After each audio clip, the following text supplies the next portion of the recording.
ஆண்டவரும் இரட்சகருமான இயேசு கிறிஸ்துவின் ஈடு இணையற்ற நாமத்தில் அன்றன்றுள்ள அப்பம் வாசகர்களுக்கு எங்கள் அன்பின் வாழ்த்துக்கள். 2025 ஆண்டு மே மாதம் 4ஆம் தேதி ஞாயிற்றுக்கிழமைக்குரிய தின தியானம். இன்றைய தலைப்பு பிசாசுகளை துரத்துகிற அதிகாரம். லூக்கா 10:19 சொல்லுகிறது, இதோ சர்ப்பங்களையும் தேள்களையும் மிதிக்கவும் சத்துருவனுடைய சகல வல்லமையும் மேற்கொள்ளவும் உங்களுக்கு அதிகாரம் கொடுக்கிறேன். கர்த்தர் ஒரு பக்கத்தில் சர்ப்பங்களையும் தேள்களையும் மிதிக்கிற அதிகாரத்தை கொடுக்கிறார், மறுபக்கத்தில் ஒன்றும் உங்களை சேதப்படுத்த மாட்டாது என்று வாக்குறுதியும் கொடுக்கிறார். இதில் சர்ப்பம் என்னும் வார்த்தை சாத்தானை குறிக்கிறது. தேள் என்பது பிசாசு கூட்டங்களை குறிக்கிறது.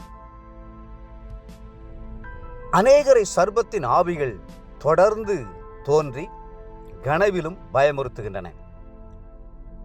நீங்கள் இனி எந்த பிசாசின் ஆவியானாலும் சரி, சர்ப்பத்தின் ஆவியானாலும் சரி, அதற்கு விரோதமாக கர்த்தர் உங்களுக்கு கொடுத்திருக்கிற அதிகாரத்தை பயன்படுத்த முன்வாருங்கள்.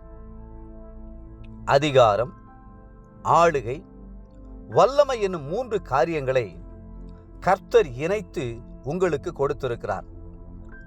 இந்த 3ம் கர்த்தருடைய நாமம், கிறிஸ்துவின் இரத்தம், பரிசுத்த ஆவியின் அபிஷேகம் ஆகிய 3லிருந்து உங்களுக்கு கிடைக்கின்றன.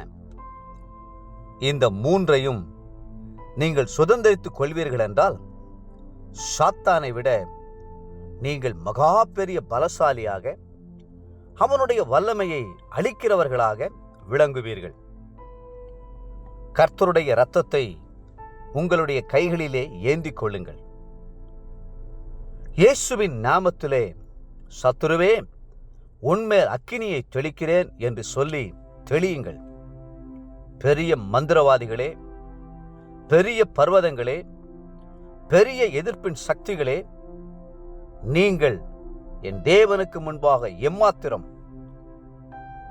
அந்த கல்லின் மேல் மோதுகிறவனும் நொறுங்கி போவான், அந்த கல் எவன் மேல் விழுமோ அவனும் நொறுங்கி போவான் என்று சொல்லி சாத்தானை எதிர்த்து நில்லுங்கள்.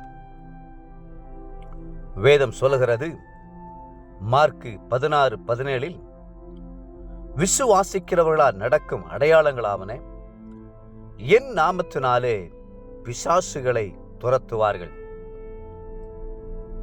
அவர், அதாவது இயேசு, தம்முடைய 12 சீஷர்களையும் தம்மிடத்தில் வரவழைத்து அசுத்த ஆவிகளை துரத்தவும், சகல வியாதிகளையும் சகல நோய்களையும் நீக்கவும் அவர்களுக்கு அதிகாரம் கொடுத்தார்.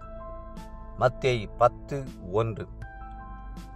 இயேசு கிறிஸ்து இந்த பூமிக்கு வந்த நோக்கமே பிசாசின் கிரியைகளை அழிப்பதற்குத்தான்.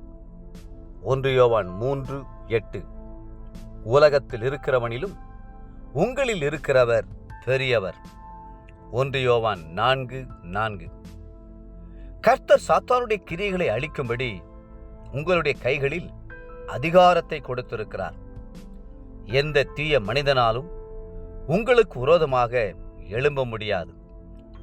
எந்த சத்துருடைய கிரியைகளும் உங்களுடைய சமாதானத்தை குலைக்க முடியாது.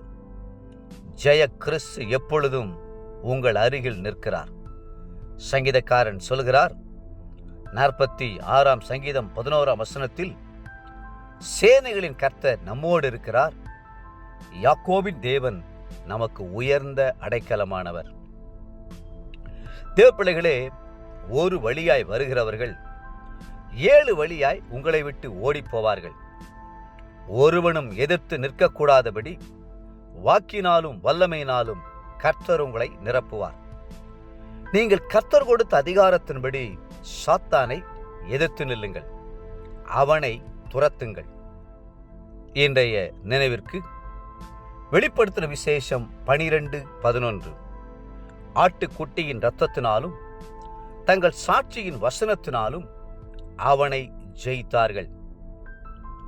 இன்றைய வேத வாசிப்பு காலை 1 ராஜாக்கள் 16, 17 மற்றும் 18 அதிகாரங்கள். மாலை லூக்கா 22 அதிகாரம் 47 71 முடிய. அன்புக்குரிய அன்றென்றுள்ள வாசகர்களே, மீண்டும் உங்களை வாழ்த்துகிறோம். பிசாசை துரத்துகிற அதிகாரத்தை கர்த்தர் உங்கள் கையிலே கொடுத்திருக்கிறார். சாத்தானுக்கு எதிர்த்து நில்லுங்கள். கர்த்ததாமே உங்களை ஆசீர்வதித்து மென்மேலும் உயர்த்துவாராக. ஆமென்.